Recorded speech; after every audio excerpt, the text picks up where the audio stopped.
Well, ladies and gentlemen, as promised, we are back with a workshop. As we had shared with you earlier, Wadhwani Foundation is here to share with us how to pitch. So if you're a startup, you all know perhaps that that is the most important step in getting a good financer, a good person who can back you up. So let's learn how to pitch. Please welcome Wadhwani Foundation. Good afternoon. Okay, all the startups here, raise your hands. Startups, entrepreneurs. Okay, aspiring entrepreneurs. Because this is, primarily we are celebrating entrepreneurship startup here. So just want to see how many startups, founders, entrepreneurs here and innovators. Great. Very good afternoon to everyone. You've heard about the foundation, I'm sure, multiple times here today. You met a couple of our representations as well. This particular next 15 minutes is primarily on how do you pitch, how do you present, what investors look in a deck, and if you're raising commercial funding, what is it that you should be doing. So that essentially is the agenda. How many of you are looking to raise funds? Oh, only 4. How many of you have already raised funds? And what about others? If I can get the sense. What are you expecting from this session? Anybody? To understand the art of pitching. Okay, but who are we pitching to and why are we pitching to? Very important, right? And that's again, let me again ask, how many of you are looking to raise funds? I think everyone should be raising hands. Everyone wants money, right? Who wants money? Okay, great. So, my name is Ankit and I'm Director Ecosystem at Wadhwani Foundation and lead the Liftoff program, which is one of the largest acceleration program for early stage startups. It's a 3-month acceleration program virtually that we do across India. Last 2 years, 2,500 startups have gone through the program, spread across 20 sectors, 125 cities, 18 states. We work with incubators, accelerators, state startup mission, investors, VCs, and kind of bringing this network to early stage startup to help them go from level A to level B. So that's primarily a quick brief about the Liftoff program. So I'll not go into much of the data, just quickly, just to kind of give you a brief. In India today, as a DPIIT registered, we are 130,000 plus startups, right? Just looking at the DPIIT registration, and of which the data last year showed, any idea how many got funded? Out of these 130,000 startups, how many actually raised funding in India? Less than 1%. So 10,000 startups on an average has raised fund in the last couple of years, actually. And last 2023, last year itself, only close to around 500 startups raised funding. And this is commercial funding that I'm talking from institutional investors, not grant funding or friends and family, but actual commercial funding. So what's happening? And then another data that we have is 90% of the startups fail. Why? Product market fit. We usually hear this about product market fit, but let's see what are the top reasons that investors or the startups have failed. Undercapitalization. Okay. Product market fit or no market need. Just to define, for your services, for your product, there is no market need. Lot of cash burn to get your first customer. So your CAC is very high. Poor unit economics. We don't know what's happening. We are burning cash. We are doing marketing. We are building the product, we are adding a lot of features, we are hiring, but we don't know where the things are going. Incompatible team, which is very, very relevant for early stage startups. And finally, what we see in majority of the startups at early stage, let us build, customers will come. Let me build the features. These are the best available features in the world. I have added everything that a customer would need. Once I launch it, they will jump at it and they will buy my product. So build it and they will come, the mindset. Why investors decline? Let's just quickly look at what investors look and why they decline when you pitch or when you will go to pitch to an investor. So these are some of the factors considered by investors when they are evaluating a pitch.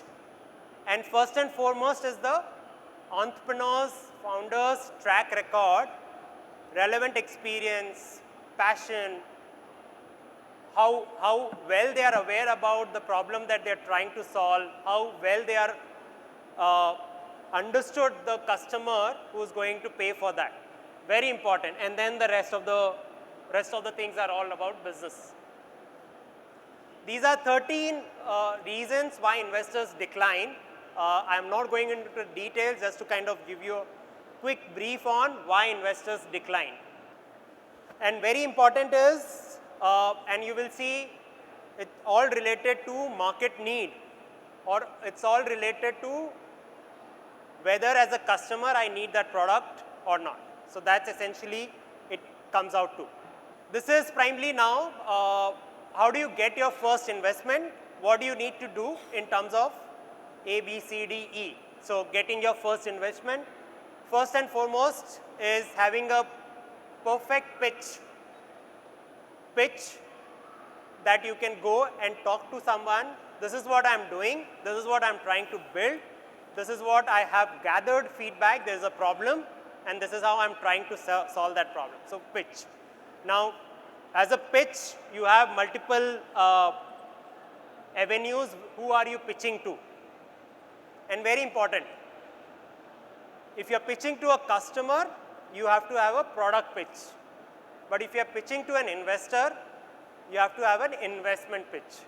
These are two different, and most of the time, 99% of the time that we've evaluated startup, we have seen they come with their product pitch while pitching to an investor. Product is one slide, but we see 10 slides on these are our features, this is how my app looks like, this is the demo of my app, and so on and so forth. What investors is looking is, how do you make me money for me? And that is something which is missing. So who are you pitching is very important.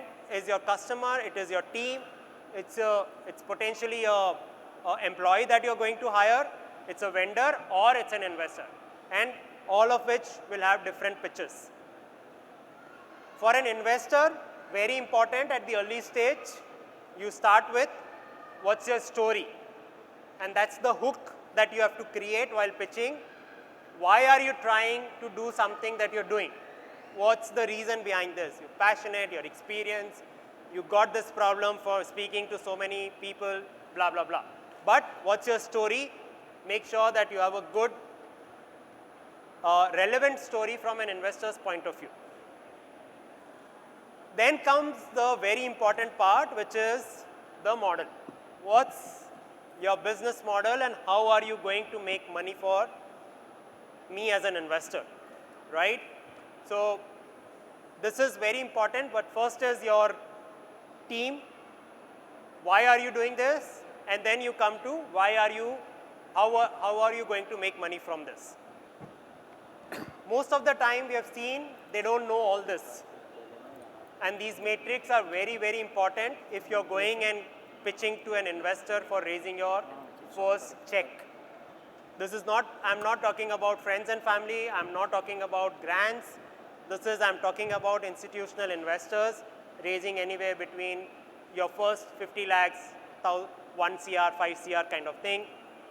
Ensure that you know your matrix. Most of the time at the early stage, you may not have a lot of these matrix, but you should understand the logic behind when they're asking what's your CAC, what's your LTV, how do you calculate that, so that they know that you understand the unit economics of your product, how much you're selling it for, and how much you're going to bring money home back in terms of revenue and profit.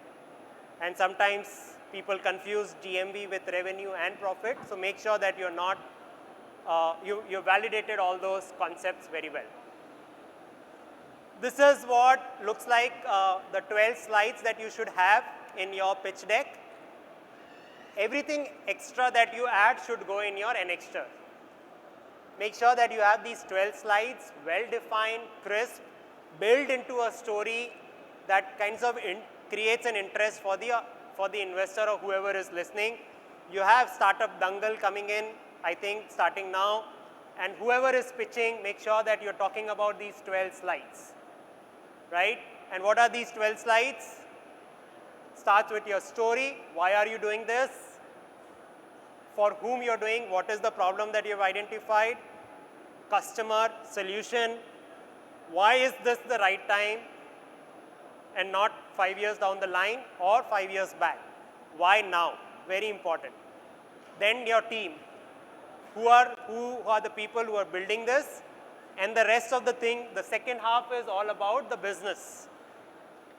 How this makes a business opportunity for an investor. If he is investing, let's say 1 CR, can you make it 4, 5, 10, 15, 100 CR for him, 100x, for example, right? So show me the money kind of thing is the second part. Quickly on, and this is from an investor's perspective, how things are evaluated so that you know what happens when you send your pitch deck to an investor or to any of the jury. There are multiple steps of screening. The very first screening happens at an analyst level. These are junior executive level whose job is to look at whether you fit their mandate, you fit their the ask that they have, you fit their sector that they're investing in. And if you qualify that, then you have a second round and third round and fourth round. Your job as an entrepreneur is to qualify step 1, get a first meeting with their investment committee. That's your job. And then rest depends on a lot of other stuff. But first step is to get that first meeting. That will only happen if you have a good pitch, you have a good pitch deck, and something that you send as a note to whoever you are applying. This is on valuation. A lot of times we have seen entrepreneurs, and now more importantly with the Shark Tank, everyone is coming with great amount of valuation with no revenue or very little revenue, and then but you have a very high aspiration on valuation. Now these are the factors that an investor look at while valuing your startup. There are multiple others, but these are major 5 factors where you can command a high valuation or they can negotiate on valuation. Yeah, this is one slide that I want to kind of give you. On an average, when we evaluate, so as a foundation, when we run this program, when running this program, every day we evaluate minimum 10 decks. And each deck, what we have seen is 20, 25 slides. Everything that you know, entrepreneurs have put it in the deck. Now imagine a 20-page deck. It takes around 30, 40 minutes to evaluate one deck if you have to go through in detail of each of these pages. That's approximately 6 hours of work. No investor today has time to spend 6 hours daily on looking at those. So your job is to get that first screening done, 12 crisp slides that, okay, this is what we are doing, generates interest, and you go for the second round, right? So imagine this is happening every day with the investors who are evaluating your pitch. Deepak, you have anything to add? No. If we have any question, then welcome. Any questions from anyone? Any doubt, any query? Hi, Ankit ji. First off, thanks a lot for that enlightening presentation. Uh, this included pretty much everything that was needed to make a great pitch. Right. My question is centered more around a founder who's earlier in the journey and is still transitioning to the point where they want to have conversations around how they should pivot their startup or how they should grow their startup to come to a point where they can start raising funding. Right. Could you share some thoughts on what are the kind of questions that founders should be asking from investors like you to learn better? Right. So I would kind of share my experience. You shouldn't, if you're not prepared and if you're very early in the journey, I would suggest do not go and pitch to an investor directly. Identify relevant mentors who can help you, or look at the portfolio company of a potential investor that you want to look at and how they are doing, to take that understanding of how that investor look before investing. So speak to those founders who potential investor that you want to kind of take fund from has asked those questions. Early stage, one, if you are not prepared, you should not even go and kind of expose yourself. Better to go to a mentor, incubator, accelerator, someone who has already done, get that level where you understand all these areas, and then eventually go and pitch to an investor. Reason being, again, if I'm an investor, I have a ticket size of spending, let's say 1 CR. You're looking at 10 lakh. It's a very vast, and then that thought remains there. Okay, he had come, he was very early, and even if you go after 3 months, it will always be there. Okay, you had come that time, 3 months kya kara hai? And if there is no progress, then you lost that opportunity forever. So do not blanketly, and this is what we call apna CV, you see these flyers coming in newspapers, right? Blanket pitch deck, sending it to 500 VCs, that database is available on LinkedIn, and sending out email. Should not do that. Identify what stage you are, what type of funding, and then who's the relevant, do some research, then apply, or wait when you are ready and then apply. Chances are very higher. Second, very important, India, US, well, let's say US example, we have 1.25 million angel investors. India is less than 10% of that number in terms of angel investors. And chances are, if you have sent it to one angel investor, he would have already spoken to other syndicate, and the decks are moving on. So that same investor will have deck, other investor will also have that deck, and third, and then it shows that you have not done your research and you have sent it to everyone, and the deal usually doesn't go forward. Hope that answers the question. How important is it to have paid users or some sort of good number of users before one approaches a VC? Part A of the question. If we talk about the as of now, we are only talking about the entrepreneur and startup, that how they should pitch and what they should pitch. Nobody talking about the investors, that what they are looking for. Ultimately, they are looking for the return on the investment. And your first question, that why revenue is important or the paid users are important, because they look for the validation from the end user. Whatever product you are building today, whether it will be used by the user and are they ready to pay for it. So the validation is important. Without validation, it is very difficult to crack the deal with any of each. Because if there is no validation, there will be no future and there will be no return also, right? So nobody is going to take that bet. Now coming to the next question, that why domain expertise should be there in the founding team or into the core team. Again, it gives the assurance that, okay, because you know the industry well, you will be able to make it large, right? If, let's say I am an engineer and I want to do something different in agriculture, I don't know anything about the agriculture.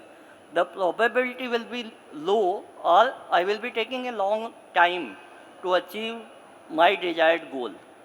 That's why the domain specific expertise is needed. And you had one more question, I believe. The losses, if one is still making huge amount of losses. Yeah, no problem in that. Because nobody can make the profit from the day one. It is very, very rare. Even if you are making profit, but there is a huge potential of the market. You can always talk about your TAM, that okay, there is a market available. There is something which I want to achieve. Today I am not making the profit for sure. But in future when I will be growing, I will make profit. Oh, no problem in that. Oh, that is perfectly fine with them. They are aware. But if the market edge is very, very low and you are making loss today, then the probability will be very low that you will be making profit in future. Just a rejoinder to your point number one, good answer. But if we have users, they are not paid users, but we have other monetization models like possibly advertisement and all that.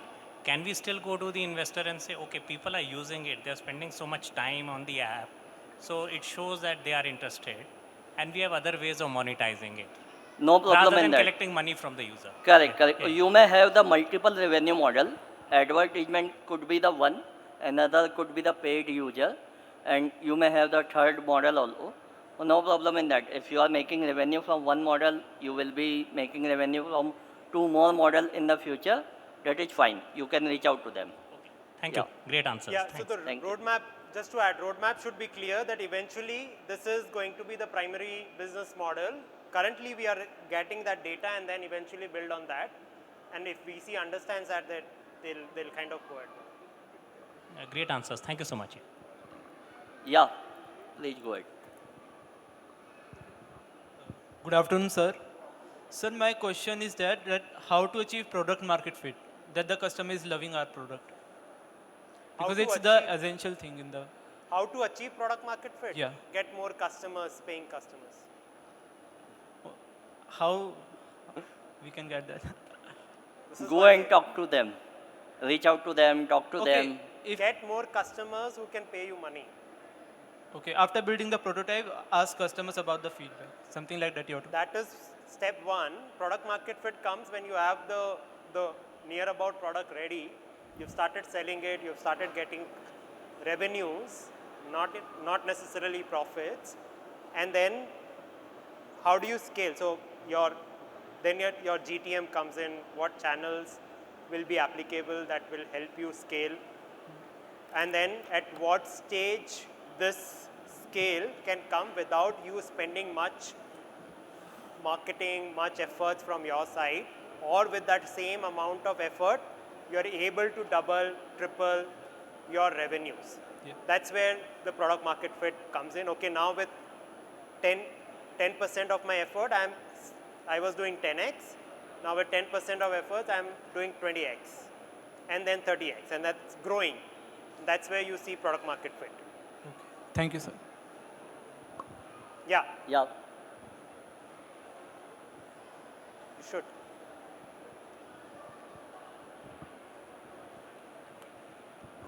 Okay, so you told about the track record of the founder. I just need some clarity. Like, I'm a software engineer. How does it affect my deck, or what should I improve so that the chances of getting selection will get increased? Right. So the founder's track record is related to the idea that you're pitching is what I meant. It's not about the deck. It's about, let's say you're doing some robotic startup, right? And you're coming from a non-tech background. You can. We have seen such startups as well. But do you have enough understanding about the entire robotics and the science behind it? And can you build that entire? So what all your experiences have been, or your education, or you're a recent graduate, what have you done in your graduation, undergraduation, towards that entire effort, so that it makes, see, early stage investing is all about investing in the founders. The idea is still raw. It may fail. It will have lot of pivots before it goes to product market fit, right? So the bet is on the founder. How passionate are you about that entire industry? What have you done? are you okay to forego your 3 years to continue doing that because you want to change that entire problem segment? It's all that. That's Thank you. founder's record. Okay, one last question and then we wrap up. One last question. Sir. My son is already incubated with your dad in the small. Right. So he will just, can you share your experience?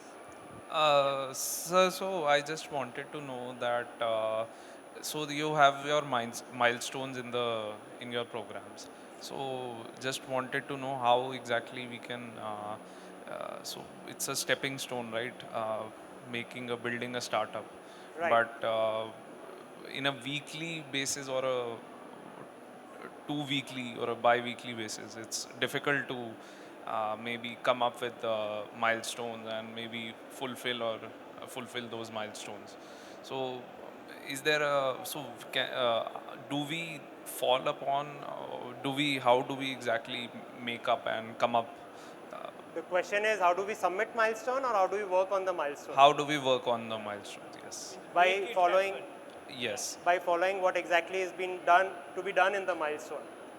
So milestones are supposed to be put up by us. Yes. Yes. So if we don't come up with if we don't fulfill the milestones, then in that case, how do we proceed with the with the submission of the milestones? Whenever you complete, you come back.